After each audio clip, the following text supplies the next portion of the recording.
Allah Akbar. Wow, there were Muslims here prior to what, 1930, 1950.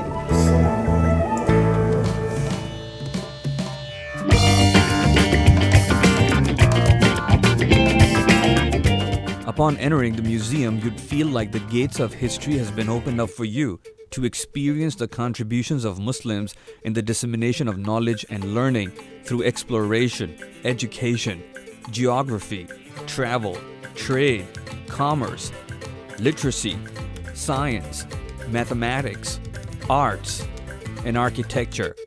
And to top it all, music. Why don't we hear about this in the school textbooks or in university lectures and other places? You know, a big part of it is because of the transatlantic slave trade. A big a part of keeping that history buried continued to support the idea that, you know, we really was helping these Africans that we brought over here. See, you know, they would have had to explain how it is that you would have scholars.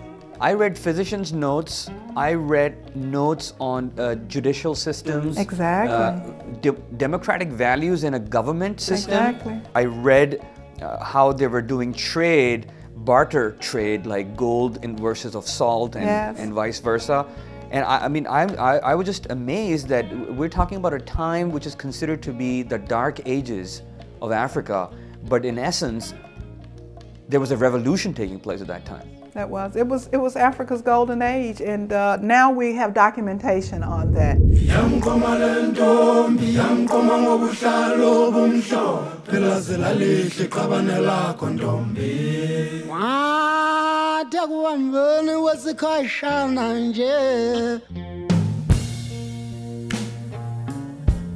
Legacy of Timbuktu is an intellectual odyssey that highlights literacy and scholarship that brought the people of that region a culture of peace and great advancements, beginning in the 13th century and lasting more than 700 years, during a time when the world society was still on a learning stage.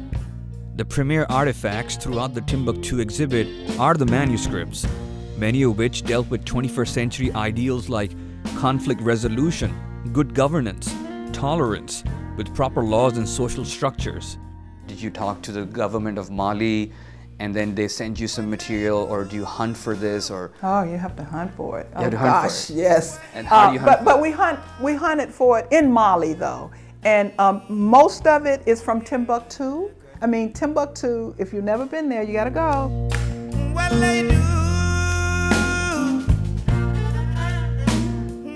Sheikh Abdul Qadir Hydra of Mama Hydra Memorial Library in Mali allowed his family's ancient manuscripts to be restored and sent over to the United States to be exhibited in the museum.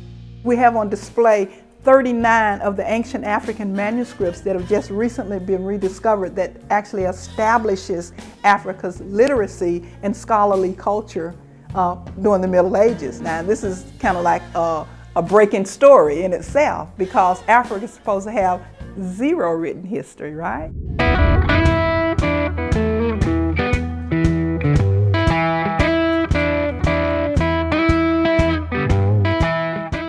Sababul Rashid, Akola's husband and a former civil rights activist, is proud to be a part of the International Museum of Muslim Cultures. He says that this museum is playing a pivotal role in building community relationships on a larger scale. Well, alhamdulillah, I feel very, very wonderful about it. You know, I think that we're providing a service that bridging the gap, or filling in the gap, you know, that's been missing. And I say the gap is between people who don't know anything about Islam and our religious establishment, our mosques, our masjids, that's supposed to be helping to educate and provide service for Muslims. That was not sufficient in terms of the needs of the American population, in terms of wanting to know what Islam is and what it's about.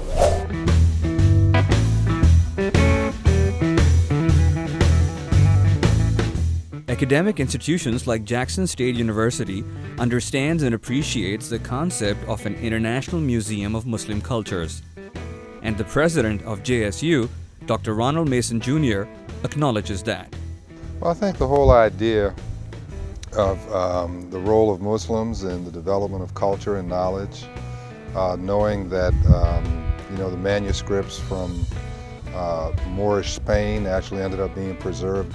In fact, according to Dr. Mason, they were so impressed with the idea of the trail of knowledge that started with the Muslim culture that they themselves developed a concept to create a Muslim center of thought as part of the campus here in Jackson, Mississippi. And they'd like to call the entire corridor from Timbuktu to JSU. As sort of a walking trail of history of knowledge.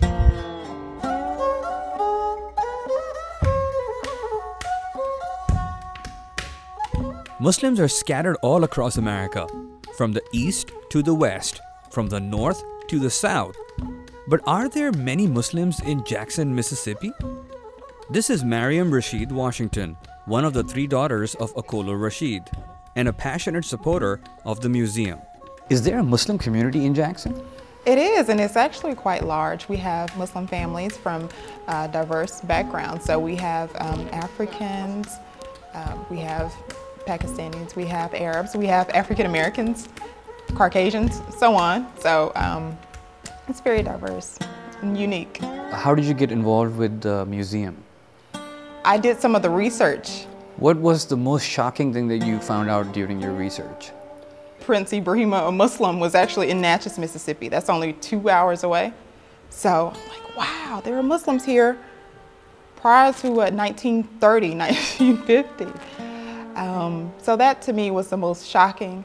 And then to see that even under slavery, they were able to really practice, and they held on to their belief as long as they could. They fasted even though they didn't have barely any food to eat.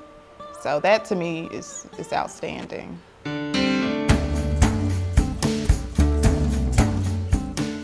But out of all 50 states, why a museum of Muslim cultures in Jackson, Mississippi?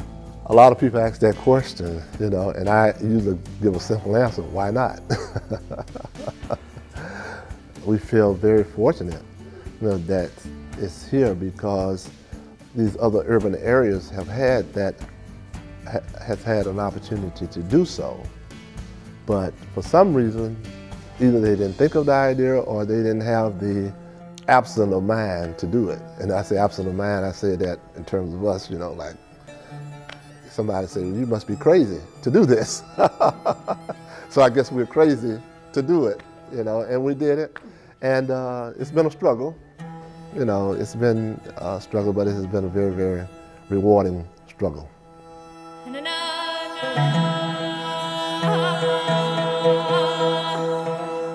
With this amazing wealth of knowledge that I was able to extract from these ancient manuscripts or transcripts, I also had the chance to travel back in time and rediscover the real-life stories of some legendary Muslim travelers. Ibn Battuta, you know, being considered as one of the most traveled men in the world, he traveled to Mali during this particular period of time. And one of the things, among many others that he talked about, he said that of all of the places that he had traveled to, even though, you know, he's one of the most traveled men in the world, he said that region was the safest of all of the places that he had traveled to. And he said that the leaders will accept no injustice, so it was the most just land, you know. And so that is critically important, because now it gets you to thinking you can't have a just land and a just government unless you, in fact, you know, have a learned government. And so that kind of dispels this rumor about, you know, Africa being uncivilized and that kind of thing, that in fact, now we have scholars on our scholars team. We have a 15-member scholars team, scholars from various different faith groups, various different persuasions, and they are saying that this rediscovery of these manuscripts is documentation enough for the rewriting of Africa's history. As a student of history, I also know civilization's debt to Islam.